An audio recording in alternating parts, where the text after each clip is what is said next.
నువ్వెంతలా feel అయిపోతున్నావేంటయ్యా? ఇదేమైనా నీ కన్న కూతురా తెగ బాధపడిపోవడానికి? ఇదే ఇదే నీ కూతుర్ని ఇంటా బయట టార్చర్ పెడుతోంది. అవును, ఇది కాలేజీలో జాయిన్ అయినప్పటి నుంచే నా కూతురి గ్లామరే తగ్గిపోయింది. మొహం మార్చుకుంటే అలాగే ఉంటుంది మరి.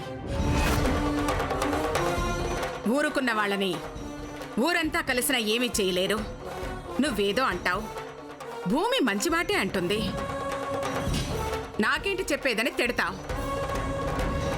అది తప్పని నిన్ను విరాట్ లాంటి వాళ్ళు కొడతారు. అది తప్పని నిన్ను విరాట్ లాంటి వాళ్ళు కొడతారు.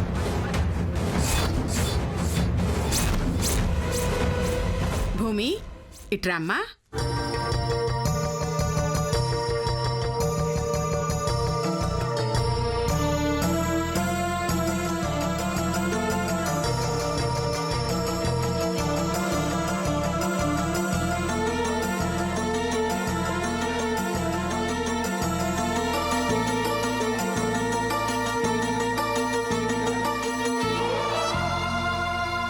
నువ్వు చెప్పేది వినకుండా చెంపదెబ్బ కొట్టిన వీళ్ల ముందే నిన్ను అభినందిస్తున్నాను.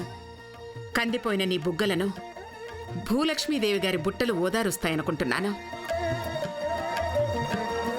ఈ బుట్టలు నీకే.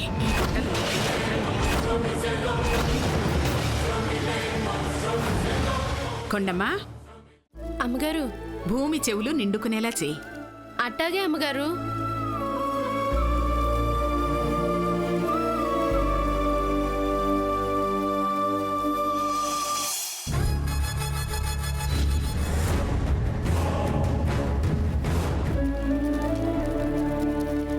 ఆగక్క ఆగక్క ఆగక్క ఆగక్క.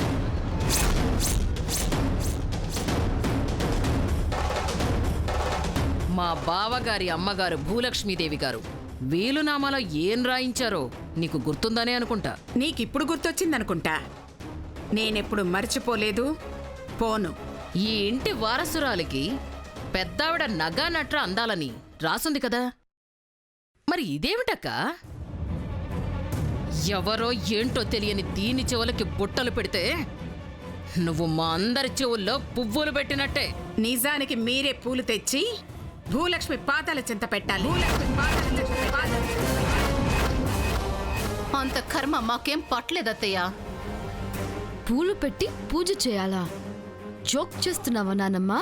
మీ అమ్మ శేషమ్మ ఇద్దరూ కలిసి తప్పు చేయని అమాయకుల మీద దాడి చేసినప్పుడు మేమేం చేశామని తిరగబడి ఉంటే ఇందాక మీరనుకునే ఈ కొంచెం గ్లామర్ కూడా మీ మొహాల మీద కనబడేది కాదు.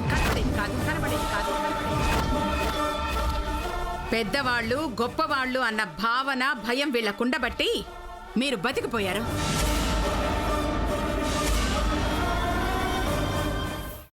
అమ్మా, అలాంటి వాళ్ళది నిజమైన ప్రేమ కాదు, అది వ్యామోహం. ఎగ్జాక్ట్లీ చిన్నత్త, నిజంగా ప్రేమించుకున్న వాళ్ళు అలా చేయరు.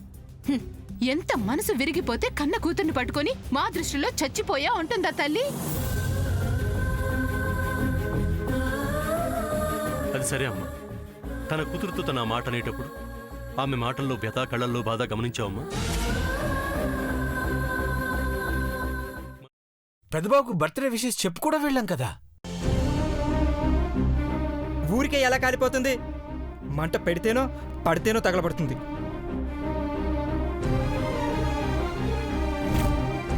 కరెక్ట్ చిన్నబాబు, నీకొచ్చినట్టే నాకు డౌట్ వచ్చింది.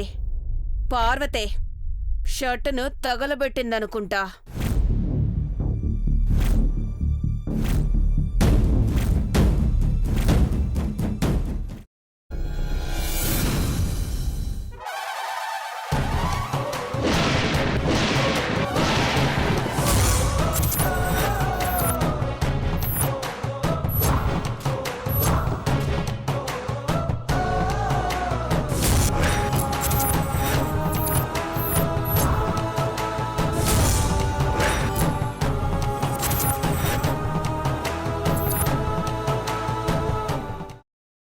తర్వాత పొట్టు తీసేసి చాప్ చేసి పక్కన పెట్టుకోవాలి. ఒక ప్యాన్లో కొద్దిగా నూనె వేడి చేసి అందులో ఆవాలు, మినప్పప్పు, శనగపప్పు, కరివేపాకు, సన్నగా తరిగి పెట్టుకున్న ఉల్లిపాయలు వేసుకుని 1 నిమిషం పాటు వేయించుకోవాలి. ఆ తర్వాత కాల్చి కట్ చేసి పెట్టుకున్న వంకాయని కూడా అందులో వేసుకుని బాగా మిక్స్ చేసి బౌల్లోకి ట్రాన్స్ఫర్ చేసుకుని అందులో తగినంత చిక్కటి పెరుగు లేదా పల్చటి పెరుగు వేసుకుని మిక్స్ చేసి అన్నంతో కానివ్వండి, చపాతీతో కానివ్వండి సర్వ్ చేసినా చాలా బాగుంటుంది.